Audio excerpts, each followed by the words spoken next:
오늘의 말씀은요, 구원하는 믿음입니다. 실은 이번 주에 제가 읽었던 책은 바로 이 존 파이프 교수의 구원하는 믿음이라는 책입니다. 몇 달 전에 나왔던 책인데요. 이 존 파이프 이분은 목사님이신데 이 성경을 이렇게 분석하시고 그런 책을 쓰시는데 유명하신 목사님인데 특별히 이 믿음이 무엇인지에 대해서 연구를 했는데 이 부분들의 한 뼈대들을 가져놓고 우리 재림교회 기별과 함께 같이 보면서 비교하면서 오늘 말씀을 나누겠습니다. 여러분, 실은 믿음이 어떤 것 같으세요? 믿음. 실은 뭐냐면 성경에서는 믿으라 이렇게 얘기하지 않습니까? 여러분들은 이 믿음에 대해서 어떻게 생각하십니까? 우리가 첫 번째 알아야 되는 것은 이 믿음은 이 행동과 행위와 같이 연결되어 있습니다. 그런데 우리가 믿음에 대해서 오해를 가질 때가 있는데 먼저 이 고린도전서에 있는 말씀을 같이 한번 읽고 시작하겠습니다. 고린도전서 13장 2절에 있는 말씀 한번 같이 한번 읽어보겠습니다. 내가 예언하는 능력이 있어 모든 비밀과 모든 지식을 알고 또 산을 옮길 만한 모든 믿음이 있을지라도 사랑이 없으면 내가 아무것도 아니요.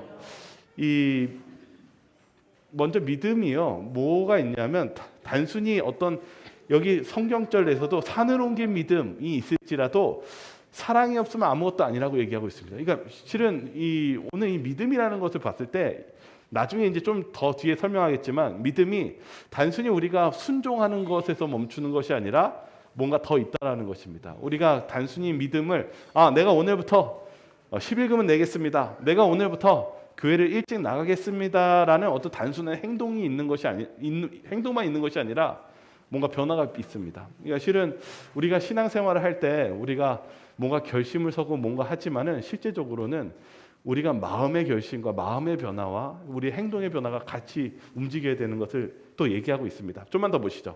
요한복음 1장 11절에 12절에 믿음이 무엇인지를 좀 더 쉽게 설명해 주었습니다.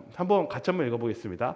자기 땅에 오매 시작. 자기 땅에 오매 자기 백성이 영접하지 아니하였으나 영접하는 자 곧 그 이름을 믿는 자들에게는 하나님의 자녀가 되는 권세를 주셨으니.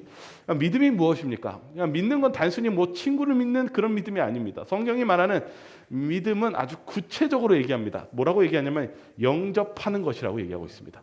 누구를 영접하는 것일까요? 네, 믿음은 아주 구체적으로 대상이 정해져 있습니다.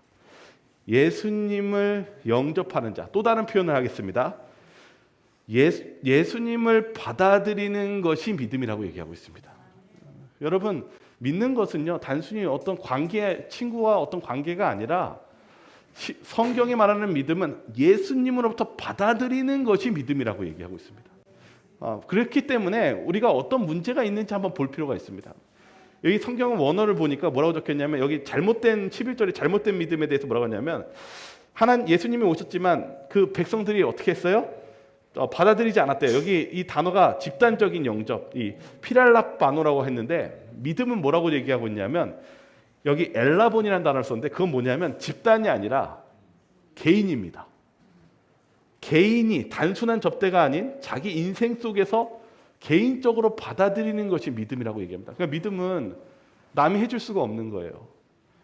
믿음은 내 개인적으로 주님께 받아들이는 것이 믿음입니다. 그래서 저와 여러분의 신앙 속에서요, 이 믿음이 여러분과 연결되어 있다는 사실을 잊지 마시기 바랍니다. 요한복음 2장 23절과 24절 한번 읽어볼까요?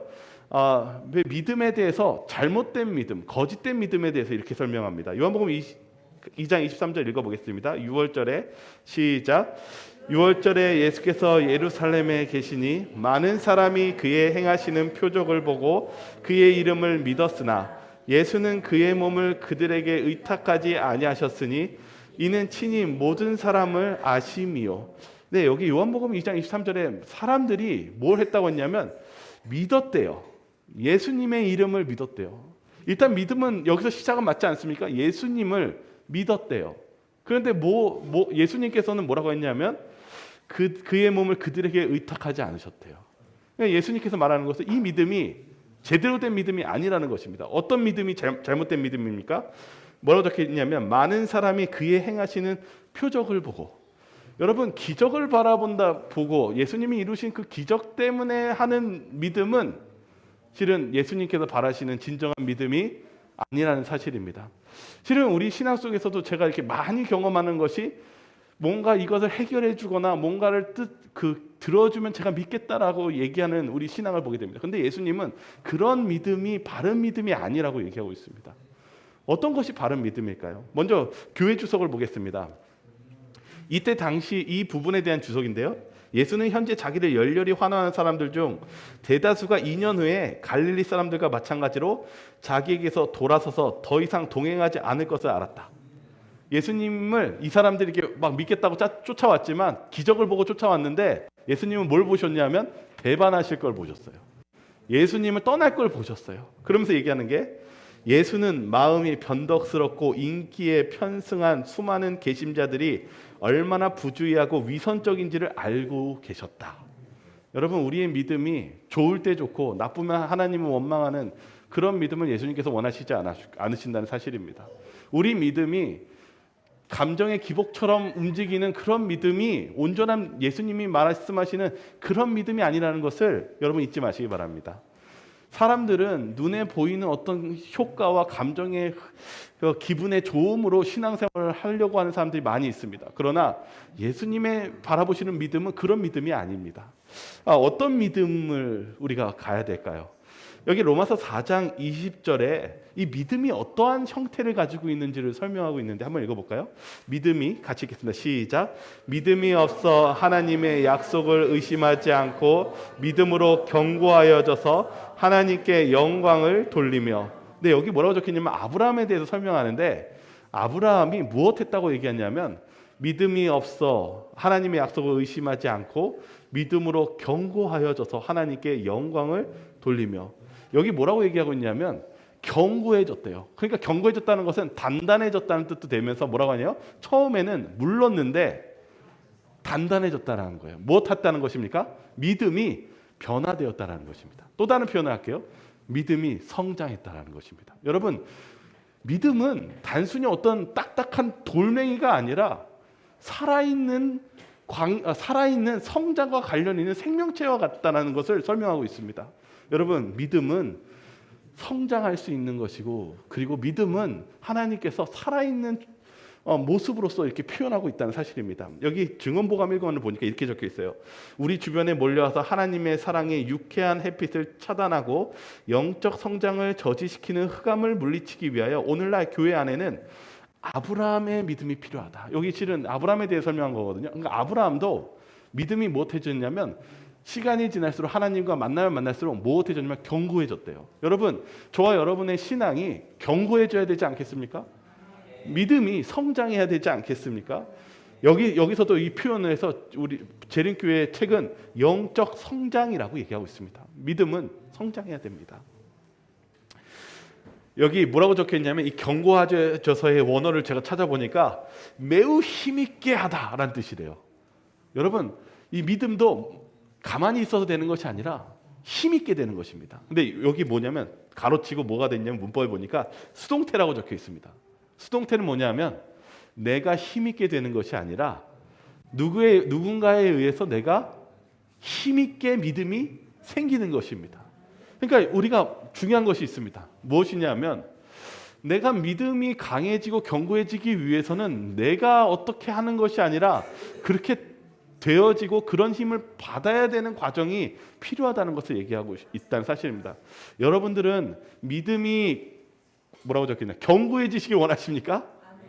여러분 누군가 이 수동태면 누군가에 의해서 우리가 믿음이 강해진다면 여러분 그렇게 강해지시길 원하십니까? 필요하죠. 그게 요한복음에 이제 나옵니다. 특별히 이 존 파이퍼 교수는 이 요한복음에 대해서 믿음을 연구하면서 특별한 것을 발견했는데 믿음을 요한복음에서 계속 읽어봤는데 믿음이 보니까 요한이 뭐라고 적어놨냐면 명사로 적어놓지 않고 98번 다 동사로 적어놓은 거예요. 그래서 이 존 파이프 교수는 이 목사는 이것을 보니까 하나 깨달은 것이 뭐였냐면 믿음이 그냥 명사처럼 정적인 것일까요? 아니면 움직이는 동적인 것인가요? 움직이는 거예요. 믿음은 움직이는 것입니다. 그래서 그것을 발견한 것입니다. 요한은 뭘 발견했냐면 이 믿음이라는 것이 움직이고 자라고 성장하는 것인데, 그렇다면 어떻게 자라고 누구에 의해서 이 믿음이 단단해지고 견고해질 수 있는 것인가를 보게 됩니다. 요한복음 6장 35절 읽겠습니다. 예수께서 같이 읽겠습니다. 시작. 예수께서 이르시되 나는 생명의 떡이니 내게 오는 자는 결코 줄이지 아니할 터이요 나를 믿는 자는 영원히 목마르지 아니하리라. 요한복음 6장 51절도 읽겠습니다. 시작. 나는 하늘에서 내려온 살아있는 떡이니 사람이 이 떡을 먹으면 영생하리라. 내가 줄 떡은 곧 세상의 생명을 위한 내 살이니라 하시니라. 믿음을 동사라고 하는 걸 보게 됐는데, 이 성경을 보니까 계속 예수님께서 뭐 하시라고 하냐면 먹어라, 마셔라. 계속 뭐라고 얘기하냐면 우리가 먹어야 되고 마셔야 된다고 얘기합니다. 또 다른 표현은 무엇이냐면 우리가 먹지 않고 마시지 않으면 뭘 경험하게 된다고 얘기하고 있습니까? 배고프고 줄이고 목마름을 경험하게 된다는 사실입니다. 우리가 이 믿음에 대해서 설명하는데, 믿음은 가만히 있으면 우리가 죽게 되어 있고, 또한 무엇하는 존재가 되느냐면 믿음이라는 것은 계속 우리가 뭔가 먹고 마시는 것이어야 된다고 얘기하고 있습니다. 믿음은 이 사마리아 여인을 만나셨을 때도 뭐라고 하셨냐면 내가 주는 물은 영원히 목마르지 아니하는 그 물을 마시라고 얘기하십니다. 예수님이 이 마지막 최후의 만찬 때도 제자들에게 하신 말씀이 무엇이었습니까? 이것은 내 피요, 이것은 내 살이니 너희가 어떻게 해야 된다고요? 먹어야 된다고 얘기했습니다. 우리 이 믿음이라는 거 우리가 가만히 있는 것이 아니라 하나님 예수님으로부터 받아서 먹는 그 관계를 통해서만이 우리가 이 믿음이 이루어질 수 있다는 것을 이 요한은 그것이 움직이는 것이라는 것을 깨닫게 되었습니다. 특별히 시대의 소망 454페이지에 어떻게 적혀 있는지 좀 보겠습니다. 예수의 말씀을 들은 많은 사람들은 희망이 꺾인 것을 슬퍼하는 자들이며, 그러니까 예수님을 찾아왔던 사람들이 어떤 사람인지를 적어놨습니다.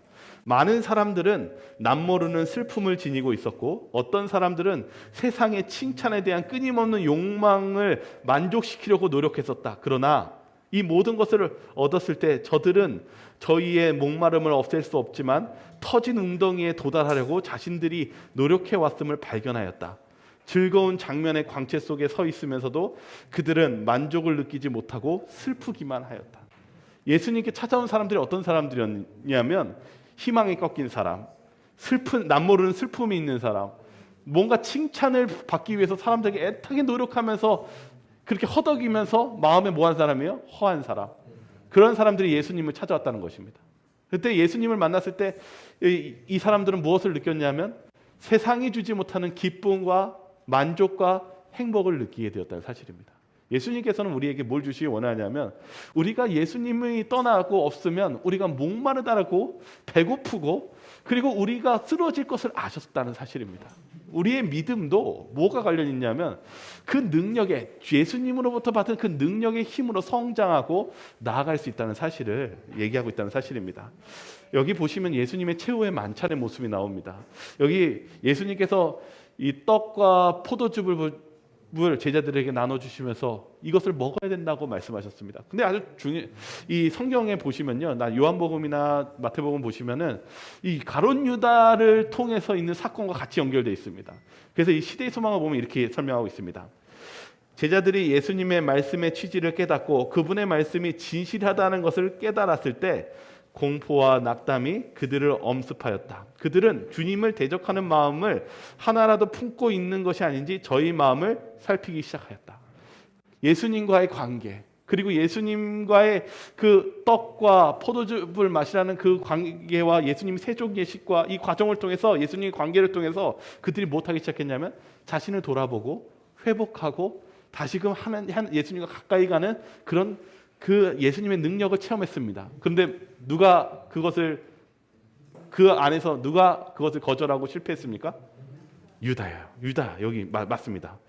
여기 보시면 극히 괴로운 심정으로 하나하나 차례로 주여 내니까 하고 물었다. 배반할 것을 예수님께서 말했죠.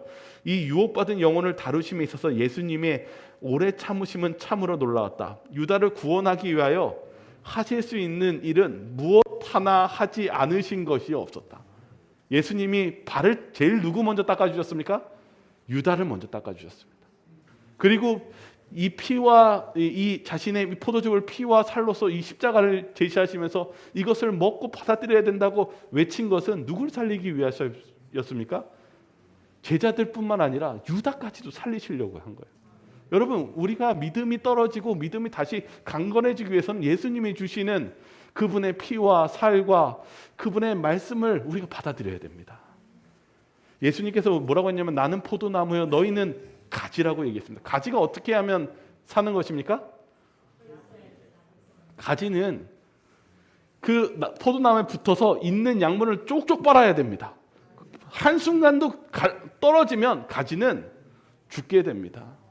우리가 어떻게 믿음이 성장하고 우리가 어떻게 우리의 강건해지는 것은 우리의 힘의 능력이 아니라 예수님을 바라보면서 우리의 죄를 예수님께 진심으로 회개하고 주님의 말씀을 들으고 주님을 의지했었을 때 예수님과의 관계를 통해서 우리는 성장하고 열매를 맺을 수 있게 됐다는 사실입니다. 여러분, 믿음은요 가만히 있는 것이 아니라 내가 오늘 예수님과의 관계 속에서 이 믿음이 성장한다는 사실을 잊지 마시기 바랍니다. 믿음은 내 마음의 어떤 의지와 내 결심에서 시작되는 것이 아니라 전적인 예수님을 의지할 때 우리가 이 힘과 능력이 날 수 있다는 사실을 잊지 마시기 바랍니다. 여기 뭐라고 적혀있냐면 높임 105페이지에는 이렇게 적혀 있습니다. 우리가 먹은 음식이 소화 흡수되면 육신은 튼튼하고 단단하게 하듯이 주님의 말씀을 믿을 때 그 말씀은 영적 생애의 한 부분이 되어 영혼의 빛과 화평, 소망과 기쁨을 주고 영혼을 강건하게 한다. 뭐라고 얘기하고 있습니까? 우리가 음식을 먹는 것처럼 우리가 하나님의 말씀을 우리의 생애에 적용하고 같이 가야 된다고 얘기합니다. 근데 좀만 더 보겠습니다. 뭐라고 얘기하냐면 좀 더 세부적으로 얘기합니다. 우리는 성경 말씀을 알고 존중하는 것만으로 충분하지 않다. 여러분, 말씀을 오늘 하나 그냥 읽었다고 이게 충분하지 않다는 것입니다. 뭐라고 얘기하냐면 우리는 그 말씀을 열심히 연구하고 여러분 깊이 묵상해야 됩니다. 그리고 무엇 해냐면 이해하도록 해야 됩니다. 여러분, 성경 너무 많이 읽으려고 하지 마십시오. 오히려 깨달으려고 하십시오. 오늘 그 말씀 속에 여러분에게 하나님께서 주시는 말씀을 깨달으시기 바랍니다. 그리고 이렇게 얘기하고 있습니다. 그리스도인들은 저들의 영적 품성의 건강함으로 이렇게 하고 있는 단계를 드러내야 할 것이다. 우리는 우리 자신의 인격 형성을 위해 말씀을 실제적으로 적용하는 방법을 알아야 한다. 여러분, 말씀을 실제적으로 적용하는 방법을 여러분 찾으셔야 됩니다. 여러분이 봤던 짧은 말씀 속에 여러분이 하나님이 주시는 그 메시지를 깨달으셨다면 그 말씀을 내 삶 속에 어떻게든 한번 실험하고 도전해보는 그 과정을 하나님께 기도하시면서 나아가시기 바랍니다.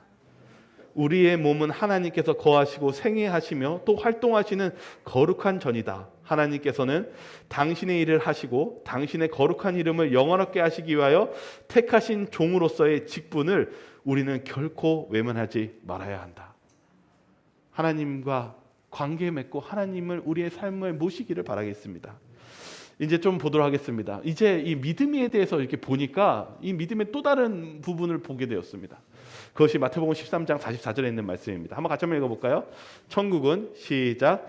천국은 마치 밭에 갖추인 보화와 같으니 사람이 이를 발견한 후 숨겨놓고 기뻐하며 돌아가서 자기의 소유를 다 팔아 그 밭을 사느니라. 네, 여러분 잘 아시는 보화에 대한 비유죠.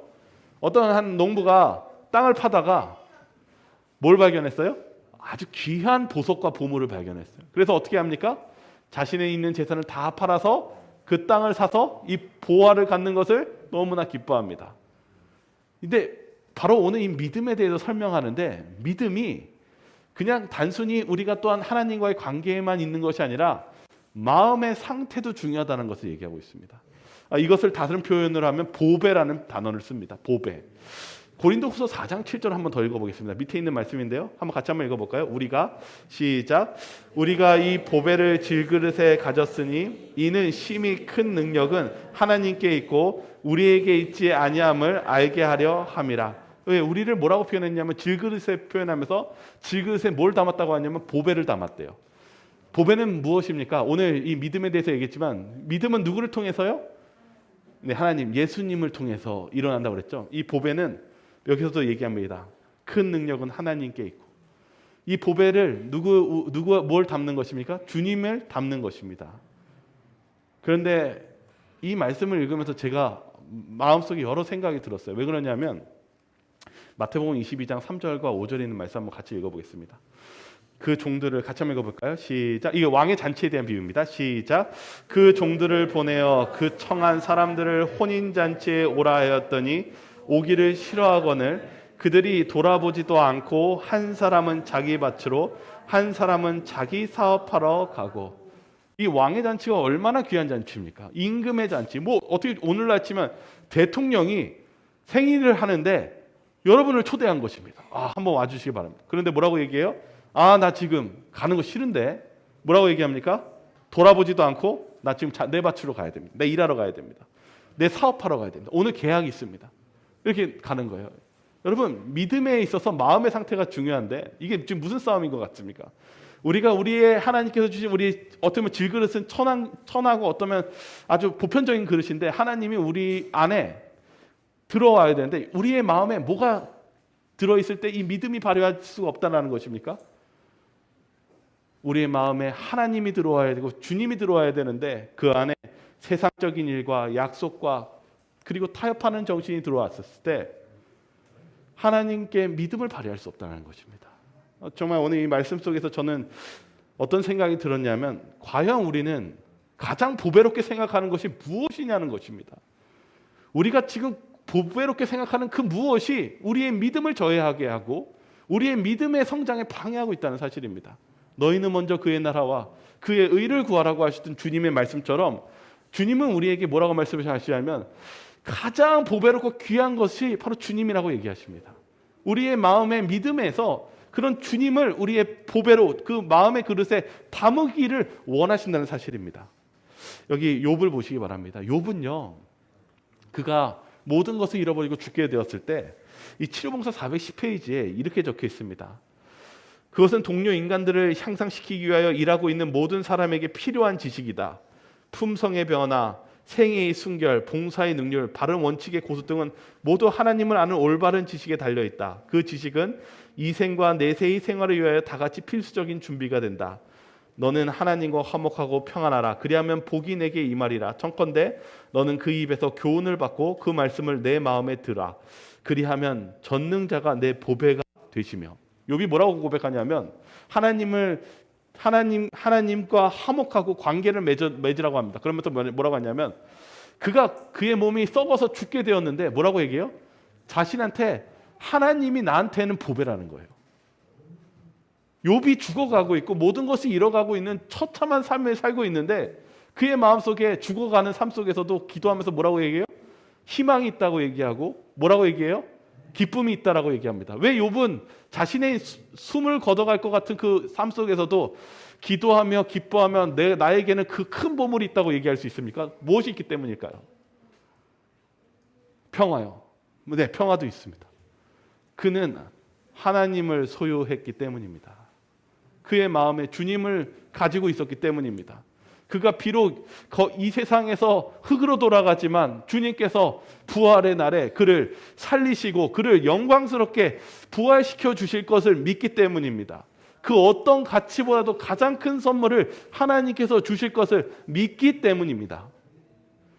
여기 히브리서 11장 1절에는 어떤 단어가 표현이 되냐면 아주 짧지만 한번 읽어보겠습니다. 믿음은 시작. 믿음은 바라는 것들의 실상이요 보이지 않는 것들의 증거니. 뭐라고 얘기해요? 믿음은 아직 눈앞에 나타나지 않았지만 앞으로 있을 바라는 것들의 무엇이래요? 실상이래요. 이 히포스타시스는 실제로 있다라고 얘기하는 거고 또 다른 표현은 확신한다는 뜻을 가지고 있습니다. 이 믿음은 뭐냐면 반드시 그것이 존재한다는 것을 얘기하는 것입니다. 또 하나 보겠습니다. 이 히브리서 12장 1절과 2절에는 예수님의 십자가에 대해서 예수님께서 어떤 마음으로 십자가에 달려 돌아가셨는지에 대한 기록입니다. 한번 읽어보겠습니다. 이러므로 시작. 이러므로 우리에게 구름같이 둘러싼 허다한 증인들이 있으니 그는 무거운 것과 얼매이기 쉬운 죄를 벗어버리고 인내로써 우리 앞에 당한 경주를 하며 믿음의 주여 또 온전하게 하신 예수를 바라보자. 그는 그 앞에 있는 기쁨을 위하여 십자가를 참으사 부끄러움을 개의치 아니하시더니 하나님 보좌 우편에 앉으셨느니라. 예수님이 십자가에 달렸는데 어떻게 하셨냐면 그는 그 앞에 있는 기쁨을 위하여 십자가를 참으셨대요. 여러분, 이 우리의 인류의 죄를 당하신 짊어지셨을 때 얼마나 고통스러웠겠습니까? 근데 예수님이 어떻게 참았냐고 기록되어 있냐면 그 앞에 있는 기쁨을 위하여. 어떤 기쁨입니까? 우리를 구원해 주시고 재림의 때 우리를 하늘에 데려가시는, 우리를 살리시는 그 기쁨을 위해서 참으셨대요. 근데 뭐라고 적혀 있냐면 여기 이 원어가 이 존 파이퍼 교수의 책을 내용을 빌리자면 이 뜻이 무슨 뜻이냐면 즉 그 앞에 있는 기쁨이 예수님의 마음속에 매우 실제적이었기 때문에 예수님은 십자가를 견딜 수 있었다. 예수님은 믿음으로 고난을 견디는 방법의 기쁨은 단지 그 앞에 멀리 있는 것이 아니다. 그것은 경험하는 실제로 그 앞에 서 있다. 예수님이 뭘 느끼셨냐면 십자가에 달리셨지만 무슨 믿음을 믿었냐면 실제 그 일이 있다라는 것을 믿으셨고 무엇하셨어요? 반드시 그것이 곧 도래한다는 것을, 가까이에 도래한다는 것을 믿으셨다는 뜻입니다. 예수님이 어떤 믿음이었습니까? 그것을 받은 줄로 믿으라. 예수님은 그것이 곧 이루어지고 그것이 일어날 것을 믿으시면서 기쁨으로 참으실 수 있다는 사실입니다. 여러분, 우리 신앙 속에서 믿음을 우리가 갖는 이유 중에 또 다른 하나는 하나님께서 가장 좋은 것으로 그리고 가장 좋은 응답으로 기도를 응답해 주실 것을 받을 줄을 믿고 우리는 기도해야 됩니다. 우리 신앙 속에서 하나님은 우리를 실제로 주시는 분이시며 실제로 우리를 축복해 주시는 분이라는 사실을 잊지 마시길 바라겠습니다. 제가 이번 주에 성경을 읽다가 읽었던 내용이 뭐냐면 이 데살로니가 후서에는 이런 말씀이 있습니다. 진리를 믿지 않고 불의를 좋아하는 모든 자들을 하여금 심판을 받게 하려 하심이라. 여기 나오는 입다가 있습니다. 이 입다가요 사사였는데 어떤 사람이었냐면 입다가 하나님께 이 전쟁에 승리를 해달라고 기도할 때 뭐라고 했냐면 하나님 이 전쟁 승리하게 해주시면 그 마을 입구에 제일 먼저 나오는 사람을 무엇 한다고 그랬냐면 산 제물로 하나님께 드리겠습니다 이렇게 얘기했어요. 여러분 보시기에 이 신앙이 어떤 것 같습니까? 이 사람이 그래도 믿음이 좋은 것 같습니까? 정말 큰 걸 드리잖아요. 근데 그렇게 승리를 하고 가가지고 약속을 했는데 누가 나왔어요? 자신이 하나밖에 없는 딸, 아주 귀한 딸이 나온 거예요. 제일 먼저요. 결국 이 입다가 어떻게 했습니까? 자기네 딸을 인신제사를 드렸습니다. 하나님께서 이 바라시는 걸까요? 나중에 입다는 그의 마지막에 그의 후대가 없어집니다. 어쩌면 패가 망신된 것이죠. 여러분 바라보셨을 때 입다가 무엇을 잘못한 것 같습니까? 여기 뭐라고 적혀 있냐면 그 말씀에서도 그가 잘못했다고 그랬어요. 여기 뭐라고 하냐면 이것은 하나님과 하나님의 권능에 대한 믿음이 없었기 때문이라고 얘기합니다. 여러분 이것이 믿음 같습니까? 믿음이란 것이 무엇입니까? 여기 있는 데살로니가 후서의 말씀처럼 진리를 믿지 않고, 여러분 예수님의 말씀에 순종하는 것이 믿음이지 이방신을 섬기고 그 우상 숭배를 하나님께 드리면 좋아한다는 생각이 그것이 믿음이 아니라는 사실을 잊지 마시기 바랍니다. 여러분의 삶 속에 하나님을 위한다고 얘기하지만 그것이 믿음이라고 얘기하지만 그것이 하나님의 말씀과 일치하지 않는 것을 믿음이라고 하지 마시기 바랍니다. 믿음은 내 생각이 아니라 하나님의 뜻을 구하는 것이고 하나님의 말씀에 순종하는 것이 믿음입니다. 거기에 능력이 있고 힘이 있다는 사실을 잊지 마시기 바랍니다. 하나님과 붙어 있어야 됩니다. 예수님과 동행해야 됩니다. 그것이 참된 믿음이라는 사실을 잊지 마시기 바랍니다. 오늘 마지막 하나만 더 하고 이제 마치겠습니다. 믿음의 목적은 무엇입니까? 믿음의 목적은 하나님의 영광을 위해서 하나님께서는 믿음을 허락하신다는 사실입니다. 믿음은요, 여러분만을 위한 것이 아니라 다른 사람이 이 믿음을 보게 해주는 것도 하나님의 목적이라는 사실입니다. 여러분 혹시 믿음 좋은 사람들 보신 적 있으십니까? 이렇게 옆에서 봤을 때 저걸 어떻게 하나 하면서 이렇게 조마조마하게 보지만 그 믿음 속에서 하나님께서 놀라운 역사를 했을 때 여러분 어떤 마음이 드셨습니까? 마음에 감동이 오십니까? 마음에 저분은 정말 하나님을 신실히 믿는 분이라는 그런 생각이 드십니까? 여러분 믿음은 하나님께서 다른 사람들이 또한 보게 하시기 위해서 믿음을 허락하신다는 사실을 잊지 마시기 바랍니다.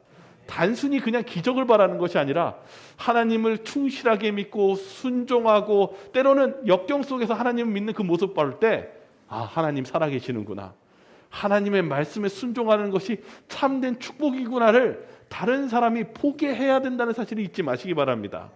그 하나님은 지금도 오늘도 역사하고 계십니다. 그리고 역사하실 것입니다. 그러나 우리가 예수님과 연결되어 있지 않는다면 그것은 거짓 믿음이며 죽은 믿음이라는 사실을 잊지 마시기 바랍니다. 로마서 4장 20절에 이렇게 적혀 있습니다. 믿음이 없어 하나님의 약속을 의심하지 않고 믿음으로 견고하여져서 하나님께 영광을 돌리라라고 얘기하고 있습니다. 여러분 그 영광을 돌리시기 바랍니다. 여기 창세기 15장 1절에 아브라함에게 뭐라고 얘기했냐면, 아브라함아 두려워하지 말라, 내가 너의 큰 상급이라고 얘기하였습니다. 이게 뭐냐면은요, 소유격입니다. 아브라함에게 뭐라냐면, 야 내가 너 하나님이잖아, 이렇게 얘기합니다.